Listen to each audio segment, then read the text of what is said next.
Welcome into Bears Weekly, powered by IGS Energy, a Chicago Bears network production. Bears Weekly is brought to you by Advocate Healthcare, Athletico Physical Therapy, Bet Rivers. Also brought to you by CDW, Connie's Pizza, and Miller Lite. Here are your hosts, Jeff Joniak, a.k.a. the Mayor of Bearsville, and his sidekick, Tom the Surfmaster Thayer. Feels kind of strange. You know, we're used to these short weeks. We've had plenty of Thursday nighters. In fact, a year ago, week 6, against the same Washington club, came into Soldier Field 1-4, one of the 4 worst teams in the NFL at that point in the season. And Washington comes in and gets a win. They won 7 out of the last 12 games, finished 8-9. And given the performance on Sunday against Denver and the near miss and the pain of losing that game, Tom Thayer, Jeff Joniak, I don't know about you. I'm way moved on. I am.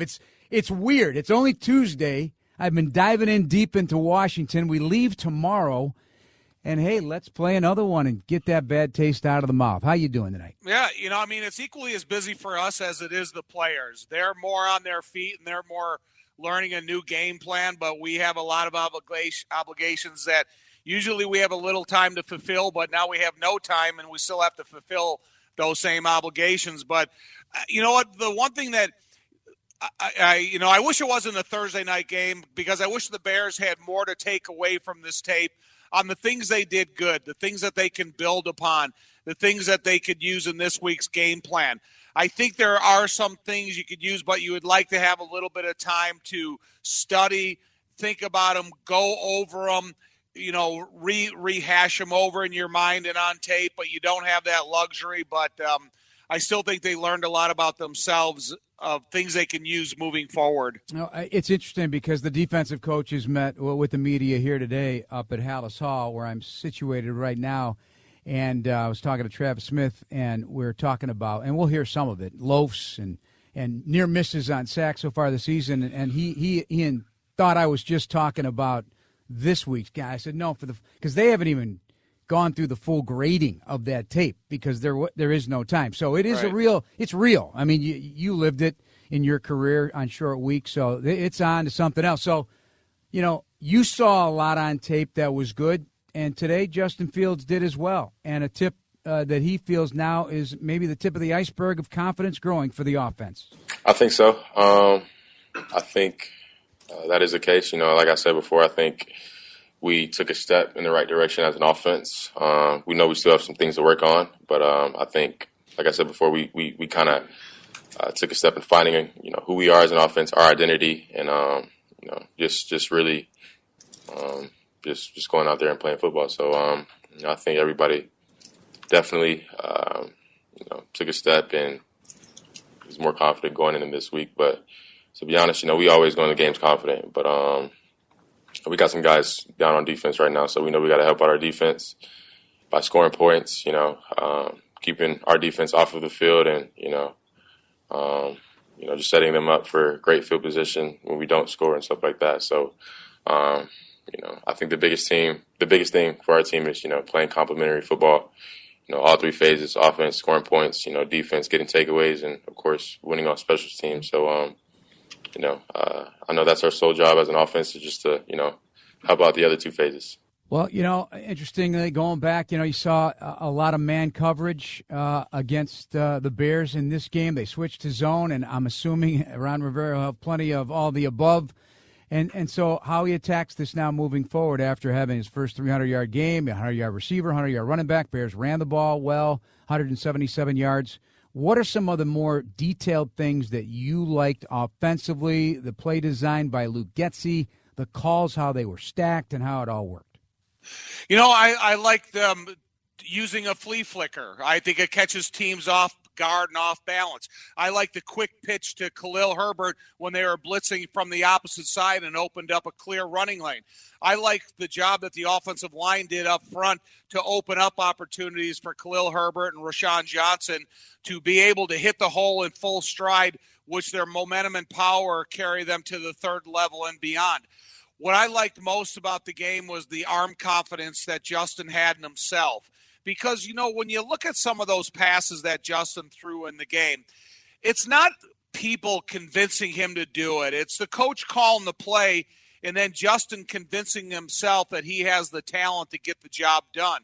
And I think he personally took a step forward. And, when you talk about the identity of the Bears, and whatever you want to say, their identity is running the ball. And that's the way that you get the whole ball rolling downhill. If you run the ball effectively with Khalil Herbert and Roschon and whomever else is at the running back position, then all of a sudden it opens deceptive opportunities at the line of scrimmage, which includes play action pass. If you run the ball successfully on first and second down, it opens up your options so much wider on third down, and the ability to use all the receivers instead of just focusing on one. That's DJ Moore. So I just think that it's really opened the opportunity for this offense to grow in that, that very high, that style of level where you don't want to do it incrementally. You want to take major steps instantly. Were you able to watch the Giants last night? Yeah. Giants in Seattle. So, without the threat of Saquon Barkley in the run game, it was tee-off time. So, and more to it. I mean, that's a whole different type of style, whatever. But you got to have that play action. You got to have that ability that Justin needs, for sure. Yeah, and, you got to play smart football. You can't have these repeated mistakes made, whether they're penalties on defense or penalties on offense, because you see how destructive they are. When Justin says complementary football is playing smart football as well. So when you have a running game that you can travel with and use the power of the offensive line, when you have the athleticism of Justin, if you can go there and just play a smart brand of football and don't make mistakes that set you back in the course of a drive, that's almost impossible to recover from. So I think that's a big part of the Bears' offense and defensive football going forward. Yeah, for me, this game and every game moving forward, defensively on third down also. We forget about Justin for just a second in the offense, but third down has got to get better. This 3rd and 6+ issue that's been going on, that's because it's a domino. I think you'd agree you're not getting off the field. That affects field position for the offense. It affects time of possession in the game. It gives the team that you're facing a better chance of scoring touchdowns and field goals because they keep moving closer to the goal line. And I think that's a part of the complementary football is this issue right now on third. There's no team worse in the league right now on third down and long than the Bears defense. Right. One of the biggest things that really give your opponent a big boost is when you go out there and you convert a third down, because that gets your sideline going. It gets the defense, your opponent's defense excited because now they're cheering from the sideline and they're refreshing themselves. And so if the Bears defense can make some plays on third downs, and it's not just making plays, it's creating turnovers, it's getting big hits, it's forcing fumbles, it's leaving a mark on the opponent where you're kind of taking a little bit of a sting out of them because the initial hit is the hit that's getting these guys stopped. And then when you have hits that include a group effort, you got to take a toll on your opponent. All right, coming up tonight, we've got former Washington quarterback, the Super Bowl winner, Doug Williams, a good friend of Tom Thayer. He'll be coming up here in a couple of segments. We've got our executive producer of the Bears Radio Network, Eric Ostrowski, Jake Cantu, Kendra Smith, and our ESPN studios helping us out, as always, Dan Brilli and Jordan Tredup. When we come back, we'll hear from other coaches today, Luke Getsy, Travis Smith. We'll hear from Tremaine Edmonds, all bits and pieces of this quick week as they get ready to meet Washington. Thanks for listening, everybody. This is ESPN Chicago on the Bears Radio Network. This is Bears Weekly with the voice of the Bears for 23 years, Jeff Joniak, on the Bears Radio Network. This segment of Bears Weekly is brought to you by IGS Energy. Jeff Joniak and Tom Thayer. Good to have you along on Bears Weekly tonight as we get ready to head to Washington tomorrow. Bears will practice tomorrow, have open locker room, so we'll hear from more players. News of the day, Tommy, a new safety aboard, and he's a vet, man. He a lot of experience. Poached off the Baltimore Ravens practice squad. He's 32 years old. He's Duron Harmon. You know him all those years in New England playing for Right. Bill Belichick. That guy's a ball hawk, 23 career interceptions. Then to Detroit, Atlanta in 21. So John Hoke knows him.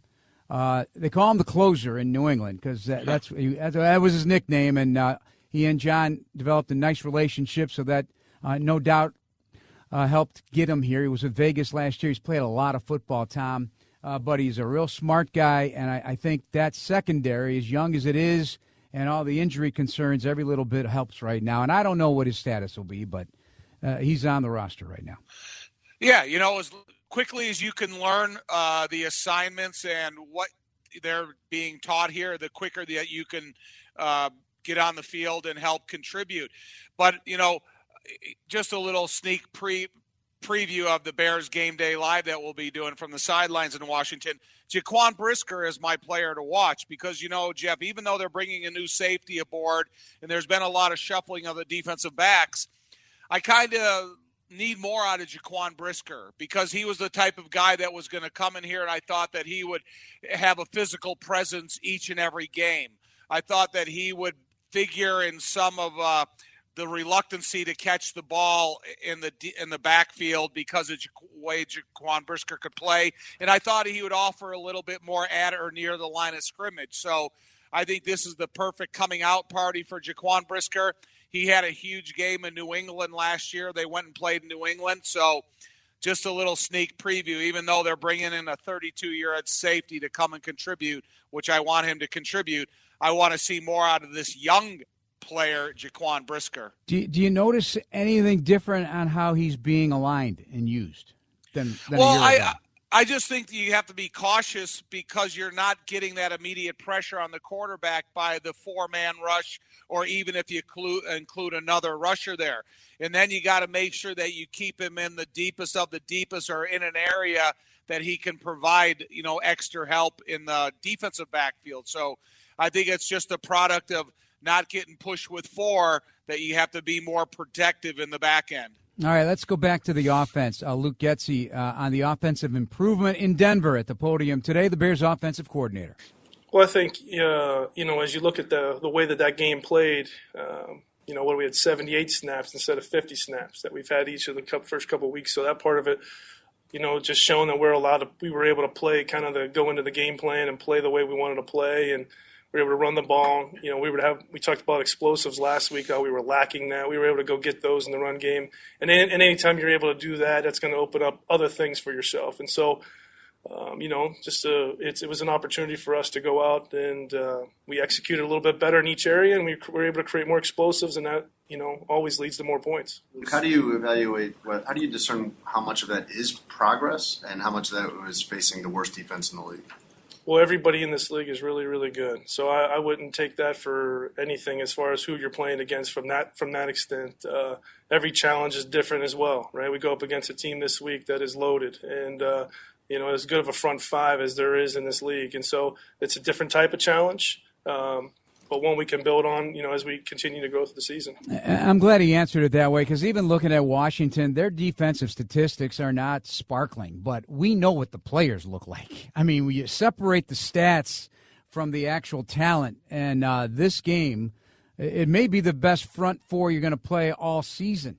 That front four is dangerous, and they may not be playing to their level of acceptance for Coach Rivera, but I mean, this is and the secondary can make plays too. This is going to be a handful. Yeah, it is. But, I think Washington, the defensive coordinator and their team meetings, they're saying, hey, we just saw a performance out of an offense that ran 78 plays, like Luke Getsy said. There was a lot more versatility in the offense. Listen, you better have complete awareness for a guy like DJ Moore. And so there's compliments that the defensive coordinator has got to give the Chicago Bears offense after what they saw out of Denver, and no matter who they played, like Luke said, because whether you want to believe it or not, Justin is still a really explosive player that could go off at a moment's notice.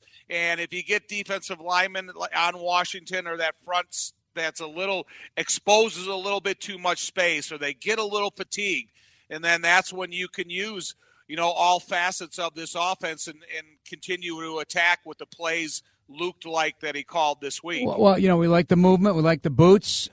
Obviously, one of the bootlegs was the worst play of the game, right? The fumble and the sack that has to be avoided in the future. But is this a challenge against this team now moving forward, as Luke outlined today? A challenge every week when you have a guy like we have and everybody's planning for it. And then now you put the level of talent that these guys have. It's pretty incredible. I mean, the two interior guys play the game as good as anybody in this league. Being able to diagnose what's going on, get two hands on an offensive lineman, see what's happening in the backfield, and then react. So it's a challenge. It's something that we have to do a really good job of trying to be creative and find ways to get every aspect of our game going. So you're going to still use that? You're going to still motion them, use nakeds, do that type of thing against this Washington team? Even more so. Okay. If he's talking about the two interior defensive tackles that are as good as you can get, you're not going to beat your head into a brick wall and get nothing out of it and go 3 and punt. But I tell you what, the thing that demoralizes a good defensive line the most is a quarterback that you can't catch on the outside of the pocket. So now they're fighting against an offensive lineman trying to get free of their pass rush, and all of a sudden Justin or any of the guys, even quick passes to Cole, using Robert Tonyan more, use the backs as pass catchers out of the backfield. If you start exploiting that edge of the Washington Redskins defense, and now you're putting ball carriers in front of defensive backs instead of trying to get them a running start against a talented defensive tackle, I mean, that's, plan A number one in the history of the league of playing great interior defensive linemen. This is Bears Weekly on ESPN Chicago. Jeff Joniak and Tom Thayer. The potential for Tevin Jenkins to return. He is full practice right now. I don't know if he's going to play or not. Gets he on that potential? Yeah, fortunately, he's not one of the new guys, right? There's a lot of new guys, and it'll be hard for one of those guys to do that. But he's not one of the new guys, so that should comfort him a little bit more. We got some good work in through camp, him on the left side. So we're excited to see where we go. We'll see how far he can go. We get a chance to let him do a little bit today. I know it's walkthrough only, but we'll see how the next day or two goes, and then we'll just take it from there. Does he have a legitimate chance? Does he have a legitimate chance of going Thursday? I would assume he has a legitimate chance, but like I said, it's going to take another day or two to make sure that everybody feels good with it. How you feel about it? I mean, he's in uniform. He's in full pads. If he is just put enough on display in his rehab with the trainers and all the other guys that have a hand in that, and then he's going to be there and ready to contribute if you need him. At the beginning of the year, the biggest thing I hoped for was a dramaless year by Tevin Jenkins. And then you go and you have that type of injury in the Indianapolis training camp portion of the season, and all of a sudden now he's not there at all. So, Tevin is still highly regarded in terms of what he could develop into as an offensive guard in this league, but he's also the same guy that has to prove it for, 13 games left in the season. He needs to do it for when they insert him in the lineup. He needs to finish the season in that position, in a stance, out of the blue tent, in helping your offensive line develop, grow, and get that chemistry that we've been talking about. No better guy to teach him than you. What was that, week 4, 1985 at Minnesota? You get inserted into the lineup and never left. Week 3, 9 years. My first start was week 4 against the Washington. At the time Redskins. Okay. Yes. Yeah. I didn't realize that part of it. That was your first start. Okay. That was my first start. I thought you started the Minnesota game. No, that was a game in the first quarter. Kurt Becker was injured. Right, okay. And I went into the game, and that was the game McMahon came in and threw all the touchdown passes. We all remember that one. The great blitz pickup by Walder. Remember that one? That was a play that so back then, depending upon where the blitzer came from, if they lined up inside the heels of the defensive lineman, he's my responsibility. If he comes from depth, he's Walter's responsibility. So he was coming up, going back, and so that was Joey Browner? Yeah, no. Or no? No, go ahead. Keep going, though. Keep going. I was in my stance, Jeff, and it was almost like it was a 10-minute stance because I'm in my stance and I'm going, God, I hope Walter and I are on the same page. I hope we're thinking right. I hope we do. And all of a sudden, I block my defensive lineman, and I see the peripheral vision. The blitz comes to the inside of me. And then I hear the reaction because McMahon threw the touchdown pass, but I think they were equally reacting to how physical the hit was by Walter Payton on the blitz pickup. And so with the idea that once you got there, you did everything in your power never to leave. That was my goal. My goal is when the opportunity was presented to me that I would never come off the field again. All right, we're going to take a break. Coming up next, we'll be joined an interview we did on Monday. So there's a lot of talk about Sunday, both from a Washington perspective against Philadelphia and other things in the NFL, from the great Doug Williams, a two-time Super Bowl winning quarterback, MVP for Washington. We break things down about his club because he's still a special advisor there in D.C. with the Commanders. And some really good stories about coaching, his rise through the ranks, and his relationship with Tom back to the United States Football League, the original version. It's all coming up next here on Bears Weekly on ESPN Chicago and the Bears Radio Network. This is Bears Weekly with the voice of the Bears for 23 years, Jeff Joniak, on the Bears Radio Network. Want VIP access to every Bears home game, exclusive seating, sideline credentials, and more now available. Get the ultimate VIP fan package this season by visiting ChicagoBearsVIP.com. I just went online to watch that blitz pickup by Walter. That was insane.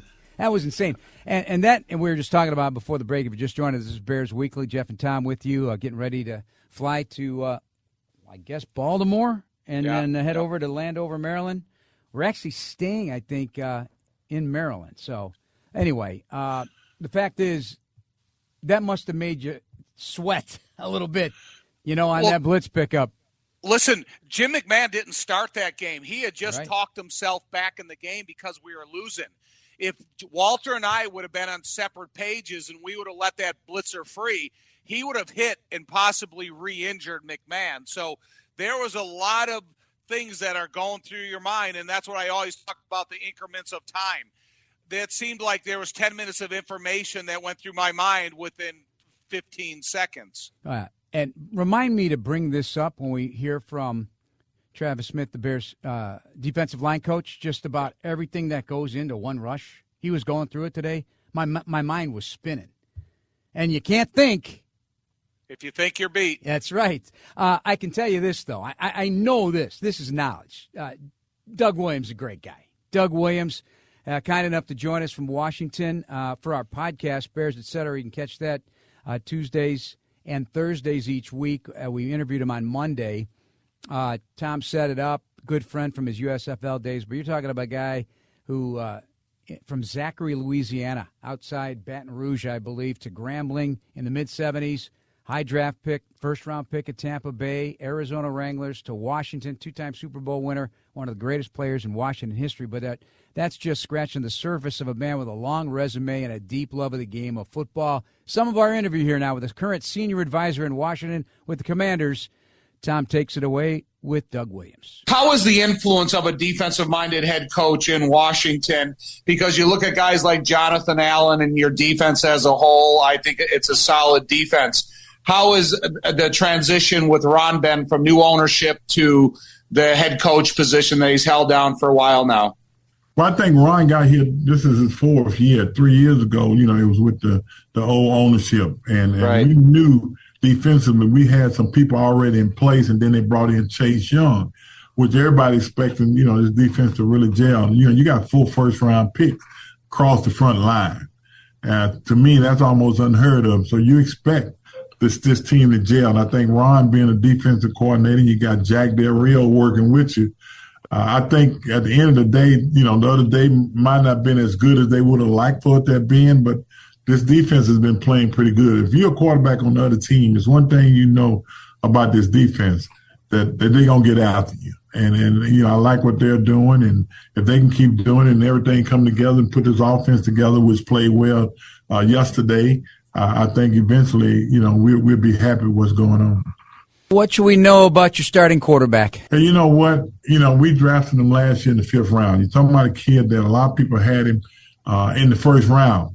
and then he went and fell to us in the 5th round. I watched him last year in training camp, and I just like the moxie. This kid got quarterback moxie, and that's what I call it. He had great arm, and if you watched him yesterday at all, you realize that he's smart. He run when he has to, and he could run. He can escape the pressure, but sometimes, he might hold on to the ball a little longer than you expect. But the way he played yesterday, he played well enough to win. And that's why I look at him. And the more he played, I was just his fifth starter his whole life. This is his 2nd year. And the way he played yesterday, I can't see nothing but him getting better down the road. Doug, it seems like every week, there's coaches that have questionable calls and challenges. Yesterday, Matt Eberflus going for it on 4th and 1 rather than kicking the field goal. Ron Rivera kicking the extra point instead of going for 2. You've been a head coach. How challenging is that instant, no matter what level you're coaching, but the thought process of that decision? The thing about that, whatever decision you make during that game, if it doesn't work, if you think about it, the next day you would have made another call. You'd have been right. Think about it. Right. You don't have that time to think about it. And when you make that call, let me say this: you doing what you think is right for the team. No matter what it is. I don't think no coach gonna make a call expecting for it not to be the right call. When they make that call, like Coach Gibb used to always say, it's a gut feeling. I think when they make that call, they feel like it's going to work. So it's hard to argue with a coach. As a coach in college, I made some bad calls at times. I to this day, I sit here and think about Alabama State on 4th down. We got the win. And not calling safe punt. We went and fake punt on. I think about that now. That's been over 10 years ago. I still look at that game and realize that I probably made a mistake by not calling timeout and telling the special team, don't rush the punter, just set back for safe punt. I got to give this compliment to you, Doug, because not only did you have a great playing career and won Super Bowls, You love the sport so much. You got into coaching, and you started at the high school level.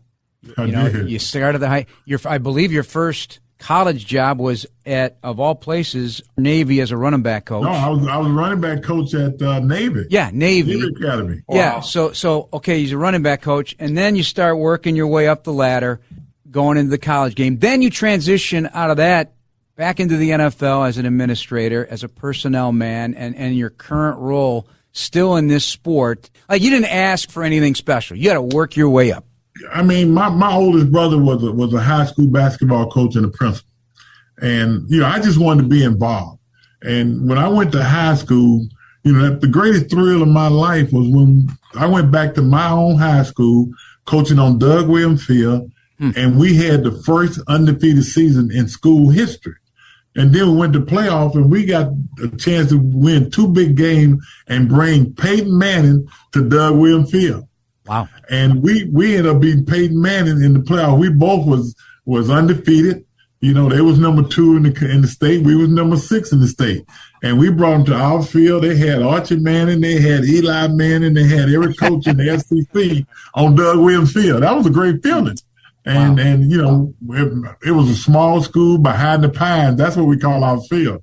And we ended up winning that game, man. And now, when I go home and see some of the guys that play for me, the most fulfilling time I ever have when I see them with their family. And the one thing that I always remember is the fact that they beat Peyton Manning.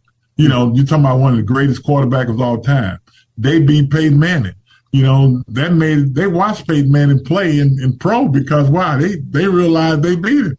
And that was a good feeling to see a team. You got 15, 16, 17-year-old kids, strolling across the field on a rainy night when they end the season undefeated, man. That's a great feeling. I know the Super Bowl is something you can't take away, but to watch young people do what they did that night, that was a good feeling for me. Doug, I don't want to leave you without asking you this question, because in 1985 we were 15-1. We went on the Super Bowl. The next 2 years after that we were 14-2 and 13-3 in the regular season. The pregame preparation for Washington when they came in to play the Bears, was there a realization that you guys had a good game plan together, or does Joe Gibbs talk about preparation and then going out and play? And what was your guys' frame of mind when you came to Soldier Field? Because Frankly, it was some of the most disappointing losses of my career, but I always think about the preparation of Washington when they came in here. Well, we always prepare the same way. Joe Gibbs never had a game plan. I can tell his secret now. It don't matter. He never used the same game plan. 3 games before, he threw it out the window and started something else. And, we went in on the Tuesday. We off on the Tuesday. Went in on the Wednesday, got a board full of plays, went over the plays, went out to walk through, come back in, take some plays out. Go out to practice. The next day, he pared down. And, he pick things that he feel like going to work against the people that he play against. We knew from a defensive standpoint that Chicago at that time had the best defense, to be honest with you, in the league. And the other part of the thing that played the equation in this game was the weather. Remember, it was 13 below that day. Yeah. And, the night before the game, Coach Gibbs told us this joke with Deion Tavern when he was with St. Louis Cardinals. They was talking about how cold it was. And then Coach Gibbs told him a story about Eskimos working on the Alaskan pipeline. You had the Americans who couldn't come out there and finish because of the bitter cold, but they got Alaskans out there that can go out there and work for 8 hours. And then he said, Deion Tarrant asked him, "Hey, Coach, what if tomorrow when we playing against the Eskimos?" That's how cold it was. So the mental part of it was the fact that we got 3 hours. 3 hours of this bad weather, cold weather, to go against one of the best defenses in the league. And we was fortunate enough to pull it out. I remember we was down 14-0. And, Ricky Sanders and Clint Didier had 2, made it 14-17. Y'all was leading 17-14 and messed around and punted to Darryl Green. And he ran it back. We ended up winning 21-14, man. That was historic. And I remember walking off the field and Walter Payton, I never forget, he walked up to me and he said, "Hey, man, yeah, if I can't go, I want you to go." And that was the last time Walter played, man. That was a good feeling. He's a good man. What I love is you guys have such a clear recall of what happened. Like the exact, you don't forget those signature moments in your careers, right? Like, no, you don't. Doug, Tom could not wait to talk to you today. Seriously. That's my man. I'm telling you, man. I'm still thinking about Arizona now, man. Coach Frank Kush, bless his soul, man. Tell me a story give me one story from each of you from the USFL. I remember Doug pulling up, I think it was a 280 SL diesel Mercedes. And, man, you could hear it coming for blocks. And to me, I thought it was big time because I was just a punk kid growing up, starting my football career, and all my desires was to be in the NFL and make it work for me. But just had so much admiration for Doug, and it grew every day. So, but I always remember the 280 SL diesel. Yep. It was great. Yes, I remember. My time was that, the respect of Frank Kush. People always talked about Frank Kush and his college. We had Kit Latham with us and, talk about how Frank grabbed people's helmet. But what I respect about Frank Kush was on Mondays, the whole team had to run 2 miles. Oh, my. And the thing about that, he didn't make the team run. He led the team. Yeah. And that was the good part about Frank Kush. I feel like here's a man who wants his players to do certain things, but at the same time, he did the same thing, and he led it. And when he was waiting on you when you finished, and that's who he was. And I enjoyed my time in Arizona. Yesterday at the Denver game, I ran into Mike Westhoff, who was our offensive line coach, who's historically a lifer in the football business, and he was talking about how, Frank Kush, he's perceived differently, but Mike Westhoff always had a great deal of respect for him in that type of way. Can you imagine if you went to a team meeting today and told the fellas, "Hey, listen, every Tuesday we're going to run 2 miles before we start the work week"? They would be looking at you like, well, where are the hidden cameras? Because that's not going to happen. Let alone doing the 110s that Tommy had to do after double days with Ditka at training camp. You talking about 2 miles? We can't even get 2 days out of these boys. 100%. All right, we're going to wrap it up with this, Doug. We respect you so much and your view of the game from when you started playing to where we are right now, and you've been a part of the whole process, really, the evolution of the NFL. What is your opinion of the state of the game right now and where it's headed? I know there's a lot of things that has changed from the physical part of it. Just watching some of the penalties that are called on big hits and stuff like that.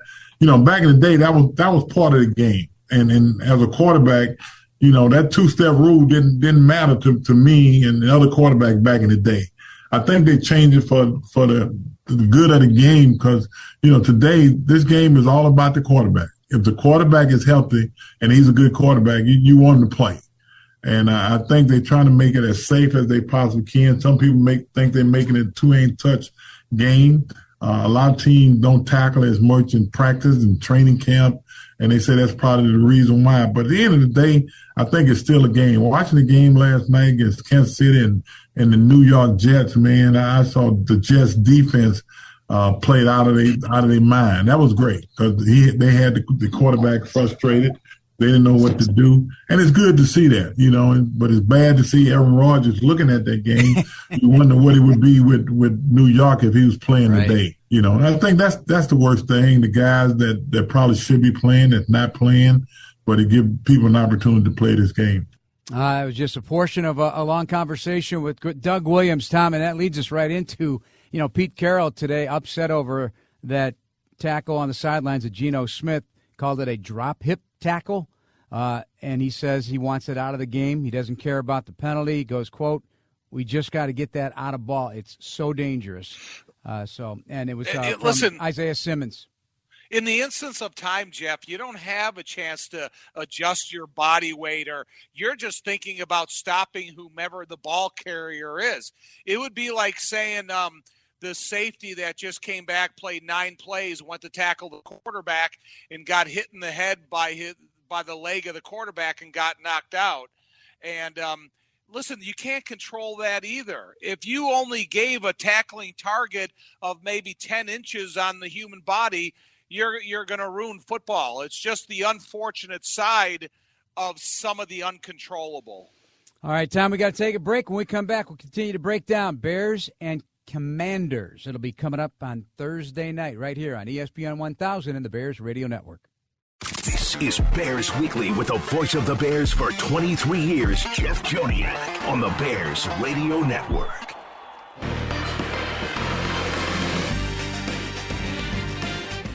This segment of Bears Weekly brought to you by CDW. People will get it. Jeff and Tom with you as we get you set for Bears and Commanders. Travis Smith, the defensive line coach, meeting the media today as the defensive coaches and offensive coaches alternate every other week. Pass rush the topic, Tom. Only 2 sacks so far this season. I think when you look at this where you're looking to have more success and more production right here, the first thing you want to do is look at, are we doing the basics correctly? Are we making sure with the guys that are in there, whether it's we're looking, all 8 guys are going to rush. And even I told you Billings, who will be in certain situations where we're looking at pass rush situations. And he's one of those guys that you look at, hey, if you look at quarterback pressure, he might be the highest one in the room as the 330, 40-pound plus nose. And that just shows you it doesn't exactly have to do with who the man is or what the number on his chest is. It has to do with the way they play. He's a great example of that. It's the way and the disposition he plays with that he's able to affect the quarterback the way he does. And so when I say that, though, we got to look at, hey, are we getting off on the ball? Are our eyes on the right thing? Are we reacting to play action sets the way we are doing? And what are we doing from a rush effort standpoint? Are all 4 guys relentlessly trying to get to the X? If that stuff's all great, okay, then what can we do to improve that part? What can we do to make sure that we are finishing better on the quarterback? What can we do to make sure that, hey, from our rush plan this week, is he's another mobile guy that can move around and get out of the pocket? Is there something we got to do to make sure that we can use some of our guys' abilities to the best of their ability? Well, we got to make sure we're handling, are we aligned right? Are we getting off on the ball? All right? Are we beating those guys to a spot? And are we forcing the O-line to set the way that we want them to set? Because there are a lot of problems, too. You see with that, all of a sudden you got guys saying, how's he going to set me? It's too late by then. Ball's out. Can you quantify missed sacks? How many? There's too many. Too many right now. I got it on my board. I don't want to say there's too many right now. And it's written on the board in big letters. You ever go in there, you got the amount of sacks, you got the missed ops, and what is it? We got missed ops, hits, and sacks.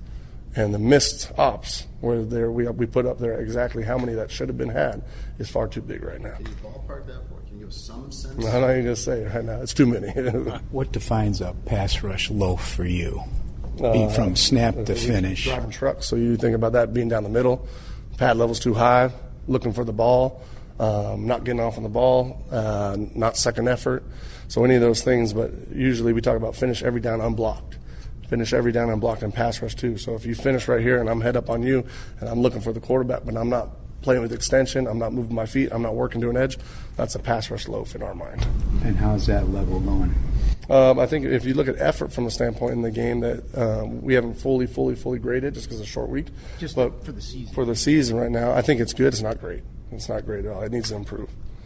So you think about one play, it takes, less than 5 seconds to complete unless somebody goes and makes a big play. All of that on the defensive line of scrimmage, all that an offensive lineman has to do, it's just not just, putting your feet in the ground, put your hand in the dirt and go rush. This knowledge that has to have taken root and what the alignment is and what you're looking at. My goodness. But, Jeff, don't think you're unfair because you need to ask for a lot.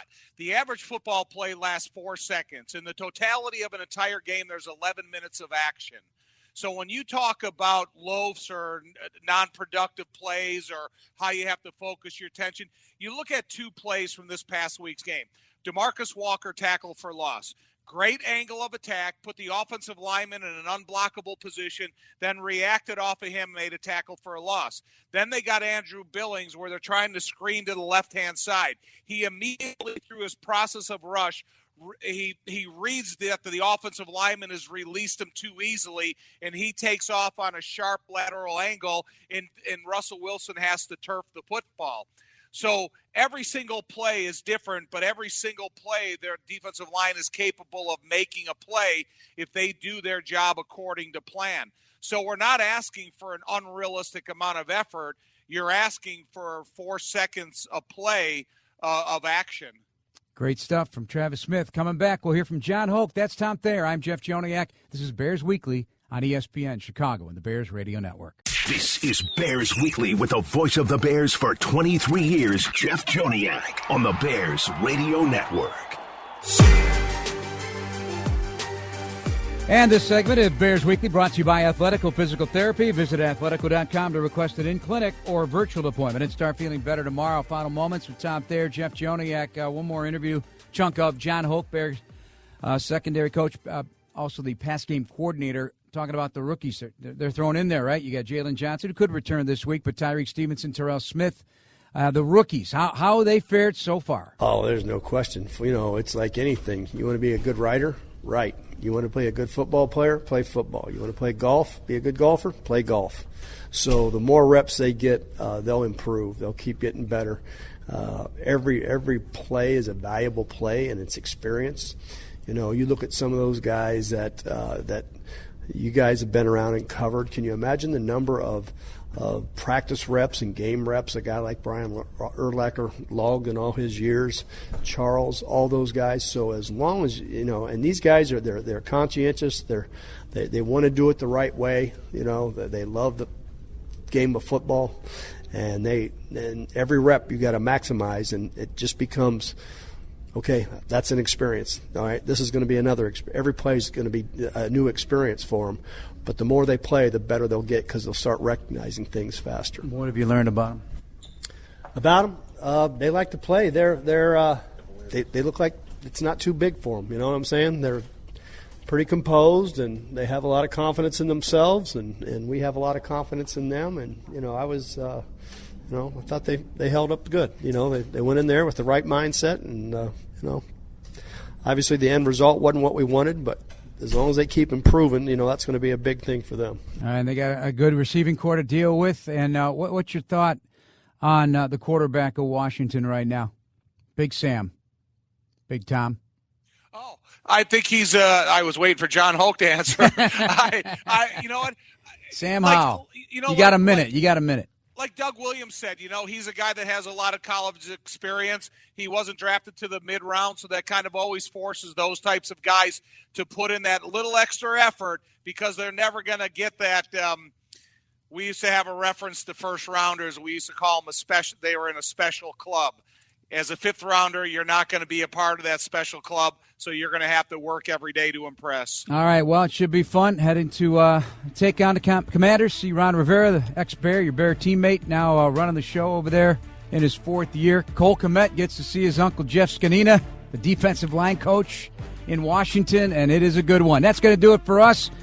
We want to thank Washington great quarterback Doug Williams, Eric Ostrowski, Jake Cantu, Charlie Bevins, Dan Brilli, and Jordan Trotter. For Tom Thayer, I'm Jeff Joniak. Thank you very much for listening. We'll talk to you on the radio on Thursday night. Chris Bleck, Adam Abdallah will take you tonight right down the wire. That'll do it for Bears Weekly on ESPN Chicago and the Bears Radio Network. Thank you for listening to the Chicago Bears Network presentation of Bears Weekly, hosted by the mayor of Bearsville, Jeff Joniak, and Surfmaster Tom Thayer. Podcasts are available on the Chicago Bears official app. Bears Weekly has been brought to you by Apple Podcasts, Bet Rivers, IGS Energy, and Miller Lite.